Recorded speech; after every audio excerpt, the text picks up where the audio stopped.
Now, some say the acquisition is a little surprising given that Pearson has in the past avoided outside investment and derided big firms like Microsoft.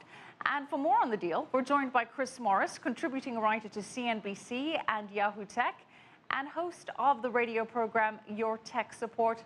Chris, thanks for joining us tonight. Thanks for having me. Chris, Microsoft acquired Minecraft for $2.5 billion. It's a big amount. Is this a strategically sound decision, especially in light of Microsoft's $6.3 billion deal for a quantive that it only had to write $6.2 billion off just a few years later?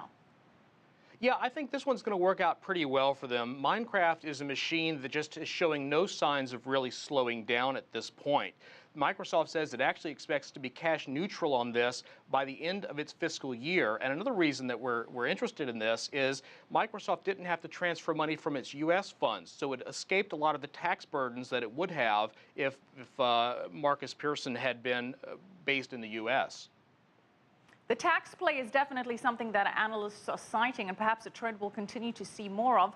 But I'm sure there are other reasons for this acquisition. Microsoft bought Mojang. It's not really about that company, but more specifically about Minecraft. And the company's created and published a few other small games, but nothing in its portfolio is on the level of Minecraft. Over 54 million copies sold. What exactly does Microsoft hope to accomplish by getting access to the game's millions of users? Well, the deal isn't so much about Minecraft the game, it's about the users and the players of Minecraft. That is an untapped audience that's very, very loyal to the game.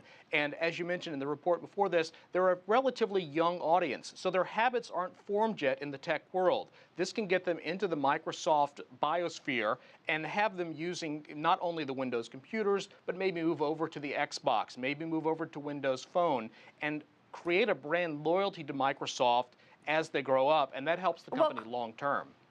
Well, Chris, you mentioned loyalty, and one of the big factors or perhaps concerns is that the creators of Minecraft and Mojang's founders, Notch, Carl, and Jacob, are leaving the company.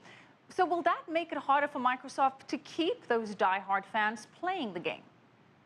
Probably not, for a couple reasons. One, this is a game that's taken on a life of its own, but more importantly, Notch and the others, they really haven't been involved in the day-to-day of Minecraft for several years now. So they've been figureheads, and they stayed on as figureheads, but they've not been the people who have been changing and evolving the game in that time.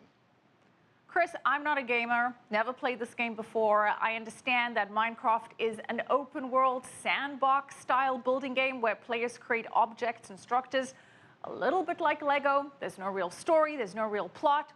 What makes this so appealing?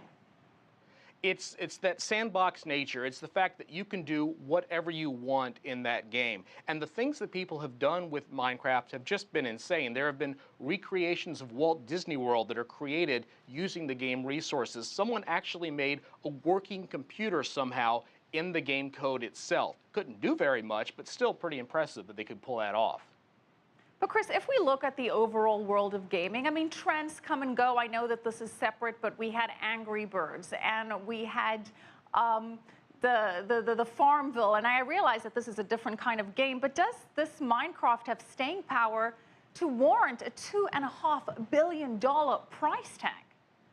It's a huge price tag. There's no question about that. But one thing you have to remember, this is a game that's still being downloaded. Today, in the last 24 hours, it's been downloaded 8,500 times on PC alone. That's $235,000. It is consistently a top seller among console video games. And as you mentioned, it spawned this cottage industry of YouTube. And some of the biggest YouTube celebrities are people who got started doing Minecraft videos. It's a machine that's just continuing to go. There's a movie in the works. There's a lot of life left in Minecraft. Is there concern that the user base is so young and perhaps are more fickle and they could just outgrow it? There's probably some concern with that, but again, this is a group of people that have become incredibly loyal to the game. That's all that you talk about. You look around, you see kids wearing Minecraft shirts, carrying the stuffed creepers who are the enemies in the game.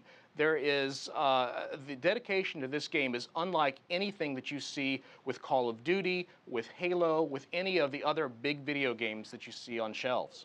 So Chris, $2.5 billion, I still can't get over that price tag. What does Microsoft envision is the plan to monetize and get revenue back just to break even on that? Well, as I mentioned, you have a lot of daily sales coming in. It's got a huge growth potential in the mobile market. And also there are versions for PlayStation, so Microsoft will be able to capitalize on Sony's big product, on Android, other things like that. Keep in mind also that we're in a situation right now in the gaming industry where price tags are getting big. Beyond this deal, you had Twitch TV taken over by Amazon for $2 billion not long ago. And Facebook bought Oculus, which is the inventor of the virtual reality headset, for, again, $2 billion. There are big price tags in this industry right now. Yeah, certainly no child's play in the gaming industry. There's also talk of potential Xbox spin-off from this. We're going to have to leave it there. Thank you so much. Chris Morris, contributing writer to CNBC and Yahoo Tech, and host of the radio program, Your Tech Support.